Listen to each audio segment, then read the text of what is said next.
Hello students.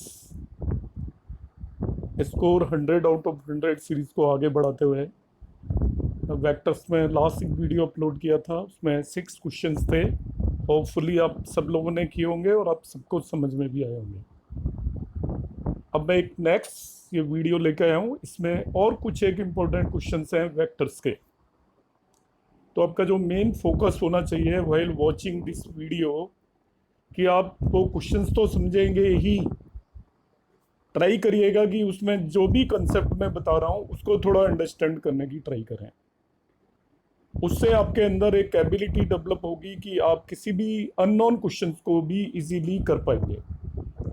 तो मैं आगे बढ़ता हूँ। इसमें देखिए क्वेश्चन नंबर 7 मैंने ये लिया हुआ है। It's a very important question, very fundamental conceptual question. Cross product और डॉट प्रोडक्ट की अंडरस्टैंडिंग है इसके अंदर, पैरेलल वेक्टर्स की अंडरस्टैंडिंग है इसके अंदर। देखिए क्वेश्चन आप नोट डाउन कर लें and try to solve yourself. ये सबसे पहले आप हमेशा यही करें। आपसे हो जाता है वेरी गुड, नहीं फिर मैं सॉल्यूशन यहाँ एक्सप्लेन किया हुआ है उसकी हेल्प से कर लें। यहाँ पे दिया हुआ है A B C are unit vectors. तो जैसे ही आपको यूनिट वेक्टर दिखाई दे तो आपको इमीडिएटली समझ जाना चाहिए कि यूनिट वेक्टर वर्ड लिखा है, इसका मतलब इनका मैग्नीट्यूड 1 होगा, जो आप नोट कर लेंगे। तो आप देखेंगे मैंने यहाँ सबसे ऊपर इनका मैग्नीट्यूड 1 लिख दिया है। पहली इंफॉर्मेशन मुझे यहाँ पता चली, वो मैंने नोट की। दूसरा वो कह रहा है यूनिट वेक्टर है, इसका मतलब नॉन जीरो भी होंगे। यूनिट वेक्टर तो जीरो नहीं हो सकता ना, क्यों, उसका मैग्नीट्यूड 1 है। इसलिए मैंने दूसरी इंफॉर्मेशन भी यहाँ पे लिख दी कि A B C are non zero. केवल एक यूनिट वेक्टर से दो इंफॉर्मेशन मुझे पता लगी। अब यहाँ पे वो कह रहा है ए dot B equal to A dot C is zero and angle between B and C is pi by 6. Prove that A is equal to plus minus 2 into B cross C. CBSE exam का question है, नहीं किया होगा mostly student से होना difficult है, जिनको concept clear है हो जाएगा। Now you just see it how to solve it. A dot B equal to zero दिया हुआ है, इसका मतलब definitely A is perpendicular to B. क्यों लिख दिया मैंने, क्योंकि दो वेक्टर्स का डॉट प्रोडक्ट जीरो तभी होगा जब या तो उनमें से कोई भी एक वेक्टर जीरो हो या उनके बीच का एंगल 90 डिग्री हो। अब देखिए ना ही तो ए जीरो है, ये मैंने आपको ऊपर स्टेट कर दिया है, ना ही बी जीरो है। इसका मतलब ए डॉट बी जीरो होने का मतलब ए इज परपेंडिकुलर टू बी, ये कंक्लूड कर लिया इससे। सिमिलरली ए डॉट सी भी जीरो दे रखा है, ए and C both are not zero, it means A is perpendicular to C. दो कंक्लूजन्स मैंने यहाँ पे निकाले इस क्वेश्चन के अंदर। कंसेप्ट मैंने बताया क्यों निकाले, क्योंकि a B c unit vector दिए हुए हैं, इसका मतलब उनका मैग्नीट्यूड 1 है। अब 1 है तो वो जीरो तो हो नहीं सकते। तो ए डॉट बी जीरो दिया हुआ है, ए डॉट बी इक्वल टू होता है magnitude of A into magnitude of b cos of theta, आपको पता है। तो मैग्नीट्यूड ऑफ ए जीरो नहीं है, मैग्नीट्यूड ऑफ बी जीरो नहीं है, इसका मतलब कॉस थीटा जीरो होगा, और कॉस थीटा जीरो का होने का मतलब है ए इज परपेंडिकुलर टू बी। सीधा सीधा नहीं कंक्लूड करेंगे, कहीं ए डॉट बी जीरो दे दिया जाए तो आप कह दो नहीं ए परपेंडिकुलर टू बी होगा, इट्स नॉट नेसेसरी। ए और बी भी तो जीरो हो सकते हैं, मगर जब आपको पता है ए and b are not zero, it means a will B perpendicular to b. तो ये दो कंक्लूजन्स निकाले। अब ए बी के भी परपेंडिकुलर है, ए सी के भी परपेंडिकुलर है, तो इसका मतलब A will B perpendicular to both B and C, ये कंक्लूड कर दिया मैंने। As A is perpendicular to B, A is also perpendicular to C, so A is perpendicular to both B and C. अब B cross सी जो होता है, किन्हीं भी दो वेक्टर्स का cross product is also perpendicular to both the vectors, that we know. यदि किन्हीं भी टू वेक्टर्स का if we take the cross product, it will be also perpendicular to both those two vectors. तो next मैंने state किया है the b cross C is also perpendicular to B and c. Meaning क्या हुआ लिखने का, जरा ध्यान से समझिएगा। ऊपर लिखा है मैंने A is perpendicular to B and C, that is on the basis of given conditions in the question. ध्यान से समझने की जरूरत है। ए is perpendicular to B and C हो गया, और B cross C by knowledge of the cross product we know that cross product of any two vectors is always perpendicular to both those two vectors. So B cross C is also perpendicular to B and C. तो क्या दिखा इन दोनों लाइनों में कि A B B cross B और C के परपेंडिकुलर है, और बी क्रॉस सी बी और सी दोनों के परपेंडिकुलर है। So what can you conclude? Our conclusion is that a will be parallel to B cross c. This is a very important conclusion. इसमें आपको डबल ट्रिपल कंसेप्ट आ रहा है, सारी एक एक लाइन में एक कंसेप्ट है जो भी यहाँ पे इस क्वेश्चन में हम कर रहे हैं। तो आप कंसेप्ट पे फोकस करिएगा, जो भी मैंने बताया कि a dot B equal to 0 है, तो उससे मैंने कंक्लूड किया ए परपेंडिकुलर टू बी। क्यों? क्योंकि ए और बी 0 नहीं थे। फिर A perpendicular to B and C both हो गया। फिर I know this thing that B cross C is also perpendicular to both B and C. किन्हीं भी टू वेक्टर्स का क्रॉस प्रोडक्ट उन दोनों वेक्टर्स के परपेंडिकुलर होता है। Learn it. तो अब A B B and C दोनों के परपेंडिकुलर है और बी क्रॉस सी बी दोनों के परपेंडिकुलर है। इसका मतलब क्या हुआ? ए वेक्टर और B cross C vector parallel हो गए। तो ये हमने कंक्लूड कर दिया, A is parallel to B cross C. जब दो वेक्टर पैरेलल होते हैं तो उनके बीच में एक रिलेशन एग्जिस्ट करती है कि हम एक वेक्टर को किसी भी कांस्टेंट से मल्टीप्लाई करें, दूसरा वेक्टर मिल जाता है। तो इस तरीके से एक्सप्रेस किया जा सकता है। ए इज पैरेलल टू बी हो, तो you can always express a and b as a equal to something, कुछ भी इससे रिप्रेजेंट करिए, इनटू बी। तो यहाँ पे सेम ही काम मैं करने वाला हूँ। हम मुझे पता लग गया A is parallel to B cross C, so I will write A is equal to lambda B cross C. ये एक पार्ट हुआ इस क्वेश्चन का, इसको एक क्वेश्चन नंबर 1 लिख दिया है। तो this is a very important part. आप इस वीडियो को यहाँ तक फिर से देख सकते हैं, यदि कहीं पे भी आपको कंफ्यूजन है। यहाँ तक के सारे कंसेप्ट को आपको माइंड में बिठाना है एंड नोट डाउन करना है। अब देखिए इसका मैं मैग्नीट्यूड, अभी वो एक्चुअली आंसर इतना चाहता है, ए इक्वल टू लैम्डा की वैल्यू भी निकालना चाहता है हमें। बाकी तो हम पहुंच चुके हैं ऑलमोस्ट उसी चीज पे। अगर लैम्डा की जगह ±2 और आएगा तब हमारा आंसर आएगा। तो इसका मैग्नीट्यूड ले लेते हैं दोनों तरफ। तो magnitude of A is equal to lambda into magnitude of B cross C आएगा, और magnitude of A square is equal to lambda square into B cross C whole square आ जाएगा। ठीक है, तो आपको पता है मैग्नीट्यूड तो ए का भी बना है, बी का भी बना है, सी का भी बना है, ये ऑलरेडी उसने दे रखा है। तो मैंने मैग्नीट्यूड ऑफ ए यहाँ पे 1 लिख दिया। बी क्रॉस सी आपको पता होगा, it is magnitude of B into magnitude of C sine of π/6। Magnitude ले रहा हूँ केवल। π/6 क्यों लिया? क्योंकि बी और सी के बीच में एंगल π/6 उसने क्वेश्चन में मेंशन किया हुआ है। देखिए, तो आपको पता है B cross C cross product of any two vectors का मैग्नीट्यूड क्या होता है? Magnitude of B into magnitude of C into sine of angle between them. तो साइन π/6 हो गया। तो राइट साइड में मैंने magnitude of B cross C को मेंशन कर दिया है। तो sine π/6 we know that it is equal to half होता है। सभी की वैल्यू रख दीजिए। Magnitude of A is 1, magnitude of B is 1, magnitude of C is 1। तो आगे के पार्ट में ज़्यादा कुछ नहीं है। आपका लैम्डा स्क्वायर 4 आ गया। लैम्डा को ±2 लिखा हमने, and we'll put in this one particular equation. A equal to ±2 B cross C हो गया। तो सिंपल भी है और कंसेप्चुअल भी है। It is like that. 4 marker question है, आएगा तो आ भी चुका है 2 बार ये। So take care of this. ध्यान रखेंगे आपको कैसे करा है। एक से ज़्यादा बार आप इस वीडियो को वॉच करिए, और जब तक आपको करना नहीं आया रिपीट करते रहिए। मैं नेक्स्ट क्वेश्चन पे बढ़ता हूँ। So next question is also very conceptual and fundamental question.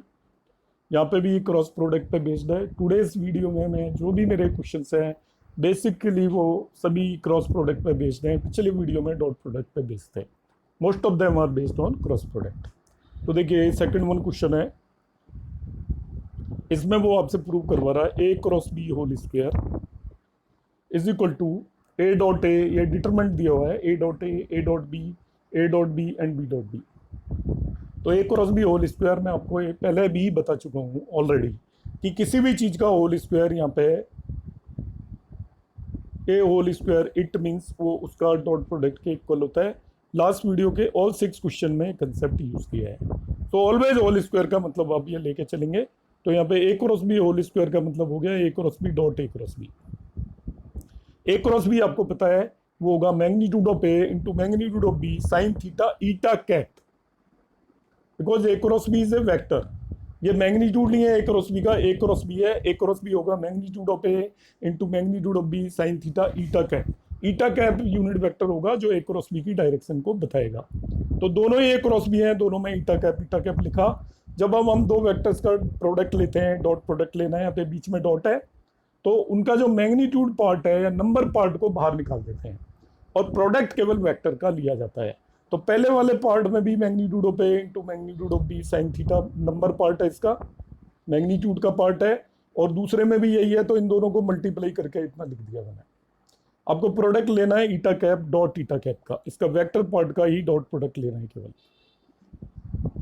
तो ईटा कैप जैसे सपोज कहीं पे दे रखा हो 2a डॉट 3b, समझ लीजिए 2a डॉट 3b दे रखा हो, तो ये 2 और 3 को तो बाहर निकाल के रख दीजिए a डॉट b। ऐसा ही कर रहा हूं इस क्वेश्चन में भी, समझ गए। ईटा कैप वेक्टर है, बाकी सब कुछ नंबर है, तो उन्हें मैंने मल्टीप्लाई करके आई हैव टेकन देम आउट, अलग से लिख दिया है, पहले ही लिख दिया है, और ईटा कैप से डॉट प्रोडक्ट लिया है। ये ऑलवेज लर्न इट, किसी भी यूनिट वेक्टर का eta cap is a unit vector, अपने आप से डॉट प्रोडक्ट हमेशा 1 होता है। आप यूज करते हो I dot I is equal to J dot J is equal to K dot K equal to 1, इसी तरीके से eta cap dot eta cap is equal to 1 लिख दीजिए। तो ये 1 हो गया। अब ये बच गया magnitude of A square into magnitude of B square sine square theta. Sine square theta को I will write 1 minus cos square theta.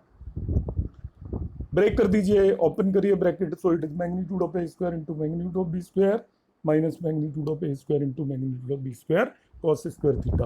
अब magnitude of A square you know already, ये चीज़ मैं बार बार अभी भी बताया है, पिछले वीडियो में भी 10वीं बार बताया है। Magnitude of A square can be written as a dot a, तो वही काम किया मैंने, magnitude of A square into magnitude of B square था, इसको ए डॉट ए लिखा, इसको बी डॉट बी लिख दिया, और ये आपको पता है ए डॉट बी होल स्क्वायर है, because A dot B is equal to magnitude of A square into magnitude of B square cos square theta होता है। ये आ गया। आप इस डिटरमिनेंट को जो प्रूव करना था देख लीजिए, वो एक ही बात है, अपोजिट वे में लिख दिया है मैंने, जो आया है वो इस डिटरमिनेंट के इक्वल है। Determinant you know how to solve, तो in this way we can prove this one particular question. तो इसमें ज़्यादा कुछ फंडामेंटल नहीं है, इससे मैथमेटिक्स ओनली। पिछले क्वेश्चन में कंसेप्ट ज़्यादा था, इसमें कोई कंसेप्ट जैसा कुछ नहीं है। अब मैं नेक्स्ट क्वेश्चन लेके आता हूँ, it is also based on cross product and the concept of the cross product. अब देखिए this year in 2020 in question के आने की बहुत ज़्यादा पॉसिबिलिटी है, बिकॉज वेक्टर का एक पोर्शन आपका डिलीट हो चुका है, इसके लिए ट्रिपल प्रोडक्ट जहाँ से क्वेश्चन जनरली आता था, तो इस बार क्रॉस प्रोडक्ट को आप थोड़ा केयरफुली करेंगे मेरी बात को सुन के। ये सभी क्वेश्चंस बोर्ड के आए हुए हैं, पर रिसेंट एग्जाम्स में नहीं थे, क्योंकि रिसेंट में वो ट्रिपल प्रोडक्ट पे ज़्यादा फोकस कर रहा था एग्जामिनर। अब ट्रिपल प्रोडक्ट नहीं है, तो ये क्रॉस प्रोडक्ट की क्वेश्चंस आपके पक्का आएंगे। क्वेश्चन नंबर 9 देखिए, A cross B is given equal to C cross D and A cross C is given equal to B cross D, ये दिया हुआ है आपका। कह रहा है then show that A minus D is parallel to B minus C where A is not equal to D and B is not equal to C. कोई बात नहीं, ए माइनस डी को बी माइनस सी के parallel prove करना है। तो क्या किया मैंने, जो दो कंडीशन दे रखी है I have taken them as equation number 1 and 2। A cross B is equal to C cross d, a cross C is equal to B cross d. इसमें क्रॉस प्रोडक्ट की निटिग्रिटीज आप अंडरस्टैंड करेंगे बड़े ध्यान से, केवल क्रॉस प्रोडक्ट की properties को आप अंडरस्टैंड करेंगे, उसके बेस पे पूरा क्वेश्चन है। तो मैं इसमें क्या करूंगा, देखिए इन दोनों को मैंने सब्ट्रैक्ट कर दिया 1 माइनस 2, 1 माइनस 2 सब्ट्रैक्ट किया, तो 1 लेफ्ट साइड को लेफ्ट साइड में से और राइट साइड को राइट साइड में से सब्ट्रैक्ट किया। ये डिस्ट्रीब्यूटिव प्रॉपर्टी होती है, लेफ्ट साइड में आ रहा है ए क्रॉस बी माइनस ए क्रॉस सी, तो मैं ए क्रॉस बी माइनस सी इसको लिख सकता हूँ। ऑर्डर को बिल्कुल टच नहीं करना आपको, जिस ऑर्डर में लिखा हुआ है वही ध्यान रखना है आपको। ए क्रॉस बी माइनस सी लिख दिया, ए क्रॉस इज नॉट कॉमन, इसको यदि मैं ओपन करूंगा तो वापस से मुझे ए क्रॉस बी माइनस ए क्रॉस सी मिल जाता है, इस चीज को केयरफुली देना है। राइट साइड में अब देखिए राइट हैंड पे दोनों के डी आ रहा है, इसमें भी डी है इसमें भी डी है, तो मैं इसको लिख दूंगा सी माइनस बी क्रॉस डी। आप ओपन करोगे तो वापस से वही चीज मिल जाएगी। तो दोनों में लेफ्ट साइड में ए आ रहा था, तो मैंने ए क्रॉस बी माइनस सी लिखा, उधर राइट साइड में डी आ रहा था, ऑर्डर चेंज नहीं करना है तो राइट साइड में डी लिख दिया, सी माइनस बी क्रॉस डी। अब इस वाली टर्म को मैं वापस से लेफ्ट हैंड साइड पे ले आता हूं इसको इधर,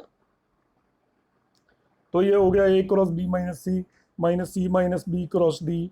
तो अब देखिए जो भी मैं करूंगा वो किस लिए करूंगा, यहाँ तो बी माइनस सी आ रहा है और यहाँ पे सी माइनस बी आ रहा है, तो इसको भी बी माइनस सी बना दिया मैंने। कैसे नेगेटिव साइन को ऊपर ले लिया तो सी माइनस बी की जगह बी माइनस सी हो गया। अब डिफरेंस क्या आ रहा है देखिए, इस वाले में तो बी क्रॉस बी माइनस सी सेकेंड नंबर पे है, इस वाले में फर्स्ट नंबर पे है। तो इसको क्या किया मैंने, इस क्रॉस प्रोडक्ट को इंटरचेंज कर दिया। तो क्रॉस प्रोडक्ट को डी को पहले लिया हूँ, बी माइनस सी को बाद में लेके आया हूँ। तो क्रॉस प्रोडक्ट को जब इंटरचेंज करते हो तो आपको पता है कम्यूटेटिव नहीं होता, A cross B equal to minus B cross A होता है। यदि बी को पहले नंबर पे लेके आऊँगा तो नेगेटिव साइन लगाना पड़ेगा। यहाँ पे भी मैंने यही काम किया है। यहाँ पे कैसे ये काम किया है देखिए ध्यान से, इसको सी माइनस बी, ये आ रहा था आपका बी क्रॉस सी माइनस डी, अब डी को मैं पहले लिया है और बी क्रॉस सी को बाद में, तो बीच में नेगेटिव साइन आ गया। अब फिर डिस्ट्रीब्यूटिव प्रॉपर्टी लगा दीजिए, राइट साइड में बी माइनस सी है दोनों के, तो I can write it as A minus D cross B minus C. ये प्योर कॉमन लेना नहीं है, डिस्ट्रीब्यूटिव प्रॉपर्टी है, ध्यान रखना है। अभी मैं इसको ओपन करता हूं तो I will get the same thing, देख लीजिए। ए को बी माइनस सी से क्रॉस प्रोडक्ट लूंगा, माइनस डी को बी माइनस सी से लूंगा, यही चीज वापस से मिल जाएगी। अब A minus D cross B minus C zero obtain हो गया। केयरफुली 2 बार प्रैक्टिस करेंगे जो स्टेप्स मैं बता रहा हूं उस तरीके से। इन दोनों वेक्टर्स का क्रॉस प्रोडक्ट जीरो है, तो 2 वेक्टर्स का क्रॉस प्रोडक्ट जीरो 2 ही केस में होगा, या तो दोनों अपने आप में जीरो हो, और क्रॉस प्रोडक्ट जीरो होता है जब उन दोनों के बीच का एंगल 0 डिग्री हो, क्योंकि क्रॉस प्रोडक्ट में बीच में साइन आता है। तो साइन जीरो तभी होगा जब थीटा जीरो हो। तो क्रॉस प्रोडक्ट जीरो कब होगा, देखिए ए क्रॉस बी आपका लिखोगे जीरो कब हो सकता है, देखिए ए क्रॉस बी होता है magnitude of A into magnitude of B into sine theta. अब ये जीरो कब होगी चीज, या तो ये जीरो या ये जीरो या ये जीरो। अब इस पर्टिकुलर क्वेश्चन में मुझे क्या लेना है, इन दोनों का क्रॉस प्रोडक्ट जीरो हमने निकाल दिया, तो या तो दोनों में से कोई एक जीरो, मगर ये दोनों ही जीरो नहीं है, ये भी जीरो नहीं है। क्यों नहीं है, उसने पहले ही दे दिया is not equal to D. जब ए डी के इक्वल नहीं है तो A minus D can not be zero, ये भी जीरो नहीं है, B minus C can not be zero. तो अब तीसरी पॉसिबिलिटी क्या बन गई, ये दोनों ही जीरो नहीं है, तो इसका मतलब इन दोनों के बीच का एंगल 0 डिग्री है। अब दोनों के बीच का एंगल 0 डिग्री है, तो इसका मतलब दोनों पैरेलल हो गए, जो कि आपको प्रूव करना था। दोनों के बीच का एंगल 0 डिग्री है, it means A minus D is parallel to B minus C, यही प्रूव करना था। तो ये क्वेश्चन हम इस तरीके से कर सकते हैं। Again this is also a very fundamental question, cross product की प्रॉपर्टी इसमें हमने एक्सप्लेन की है, सो आप इसको देख के भी कर सकते हैं। नेक्स्ट क्वेश्चन भी बिल्कुल मैं क्रॉस प्रोडक्ट की फंडामेंटल प्रॉपर्टी पे बेस्ड ही लेके आ रहा हूँ। ये क्वेश्चन है, A B C are 3 vectors such that A cross B C, B cross C is A, prove that A B C are mutually perpendicular vectors, magnitude of B is 1 and magnitude of C is equal to magnitude of A. ये मेरे 4 या 5 क्वेश्चनों में जो भी चीज़ें मैं अब concept की बताता हूँ उनको एक पेज पे अलग से नोट कर लेते हैं, तो आपका सारा क्रॉस प्रोडक्ट खत्म हो जाता है। इससे बियॉन्ड क्रॉस प्रोडक्ट आपकी 12th में कुछ नहीं आएगा। तो देखिए अब इसमें और डायरेक्शन से रिलेटेड कंसेप्ट है इस क्वेश्चन में। ये कह रहा है A B C are 3 vectors such that, जो भी ये 2 कंडीशन दे रखी हैं, कह रहा है A B C are mutually perpendicular. मैं समझाता हूँ आपको, जो पीछे भी यूज किया था। A cross B is equal to C दे रखा है, मतलब ए और बी का क्रॉस प्रोडक्ट वेक्टर सी के इक्वल है। मैंने आपको कहा था 2 वेक्टरों का जो क्रॉस प्रोडक्ट होता है वो उन दोनों के परपेंडिकुलर होता है। ए cross B equal to C दे रखा है, इसका मतलब सी ए के भी परपेंडिकुलर होगा और बी के भी परपेंडिकुलर होगा। जब हम किन्हीं भी 2 वेक्टर्स का क्रॉस प्रोडक्ट लेने पे जो भी तीसरा वेक्टर मिलता है वो उन्हीं दोनों वेक्टरों के परपेंडिकुलर होता है। देखिए ये प्रॉपर्टी मैंने यूटिलाइज की है। ए क्रॉस बी सी के इक्वल दे रखा है, it mean C is perpendicular to A and C is perpendicular to B, ये यूज कर दिया। दूसरी कंडीशन उसने दे रखी है B cross C equal to A. तो अब आप अच्छे से समझ सकते हो कि जो क्रॉस प्रोडक्ट में वेक्टर ए आ रहा है वो बी के भी परपेंडिकुलर होगा और सी के भी परपेंडिकुलर होगा। ये लिख दिया, देखो मैंने दोनों कंडीशंस आपकी लिख दी। इससे पहला पार्ट इसका प्रूफ हो जाएगा कैसे, ध्यान से देखिए। ए बी सी को म्यूचुअली परपेंडिकुलर प्रूफ करना था, तो पहले हमने क्या लिखा, ए सी के परपेंडिकुलर होगा, देखो, और यहाँ पे ए बी के परपेंडिकुलर हो गया, यहाँ बी सी के परपेंडिकुलर हो गया और यहाँ सी ए के परपेंडिकुलर हो गया। आप देख लीजिए सब एक दूसरे के परपेंडिकुलर आ गए इन 4 रिलेशन में। ए परपेंडिकुलर टू बी देखना है, ए परपेंडिकुलर टू सी देखना है। देख लीजिए यहाँ पे ए परपेंडिकुलर टू बी है, यहाँ पे ए परपेंडिकुलर टू सी है, तो ए बी और सी दोनों के परपेंडिकुलर हो गया। इसका मतलब बी और सी भी ए के परपेंडिकुलर होंगे, नेचुरल सी बात है। और इसमें बी इज परपेंडिकुलर टू सी हो गया, तो सब एक दूसरे के परपेंडिकुलर हो गए in this way. On the basis of these 4 conditions हमने प्रूव कर दिया है, ए is perpendicular to B, B is perpendicular to C and C is perpendicular to A. 1 और 2 से we can say all 3 are perpendicular. अब इसमें दूसरा part भी प्रूव करना है कि magnitude of B is 1 and magnitude of C is equal to magnitude of ए। करते हैं आसानी से। A cross B equal to C दिया हुआ है, इसको ले लीजिए। तो A magnitude of A into magnitude of B sine 90 equal to magnitude of C आ जाएगा। ये इसका मैग्नीट्यूड है ए क्रॉस बी का। 90 क्यों लिया मैंने इन दोनों के बीच में, आपको पता है क्रॉस प्रोडक्ट का मैग्नीट्यूड होता है magnitude of A into magnitude of B sine of angle between them. क्योंकि ऊपर हम प्रूव कर चुके हैं सब एक दूसरे के परपेंडिकुलर हैं, तो ए और बी के बीच का एंगल 90 डिग्री होगा। तो इससे आपको ये साइन 90 आया और साइन 90 की वैल्यू 1 रख दी, तो हमें इक्वेशन 1 मिल गई। इसी तरीके से B cross C equal to A दे रखा है, इसका मतलब magnitude of B into magnitude of C sine 90 equal to magnitude of A. अब फिर 90 इसीलिए है because B is perpendicular to C, तो magnitude of B into magnitude of C equal to A, ये आपकी इक्वेशन 4 होगी। 3 और 4 दो इक्वेशंस मैंने लिख दिए हैं, 3 और 4। अब कुछ नहीं है, एडजस्टमेंट है बस। 4 से आप वैल्यू ए की 3 में रख दीजिए, 4 से ए की वैल्यू ये इसमें 3 में रख दीजिए। तो मैंने रखा, उससे मैग्नीट्यूड ऑफ बी स्क्वायर 1 आ जाएगा और मैग्नीट्यूड ऑफ बी 1 हो गया। और मैग्नीट्यूड ऑफ बी 1 आप जिस मर्जी इक्वेशन में रख दीजिए, 3 में या 4 में, आपको magnitude of A equal to magnitude of C आ जाएगा। मैग्नीट्यूड ऑफ बी आपने 1 जैसे ही निकाला, उसको जिस मर्जी में रख दीजिए। तो मेन इस क्वेश्चन में जो कंसेप्ट था वो ये था कि ये इन वेक्टरों को एक दूसरे के परपेंडिकुलर कैसे प्रूव किया जाए, तो वो हमने उसको कर दिया है। अब मैं आता हूँ इस वीडियो के अंदर, ये मेरा लास्ट क्वेश्चन है, एनसीईआरटी में सॉल्व एग्जांपल है, बहुत ज़्यादा इंपॉर्टेंट है। वहाँ पे वो इस तरीके से कह रहा है, एक वेक्टर दिया हुआ है, वो कह रहा है express this as sum of 2 vectors beta 1 and beta 2 such that beta 1 is parallel to 1 and beta 2 is perpendicular to other. यहाँ पे जो मैंने क्वेश्चन लिया है वो बीटा 1 बीटा 2 मैंने क्वेश्चन में नहीं दिया हुआ है, मैं उसी तरीके से करूँगा इसको। ये कह रहा है एक वेक्टर ए दिया हुआ है, वेक्टर ए इज गिवन, उसको कह रहा है express this as sum of 2 vectors, 2 vectors के सम की फॉर्म में एक्सप्रेस करना, मतलब इसको ब्रेक कर देना है। और ब्रेक करके कैसे करना है कि एक वेक्टर तो इसके परपेंडिकुलर हो, पैरेलल हो, और एक इसी के परपेंडिकुलर हो।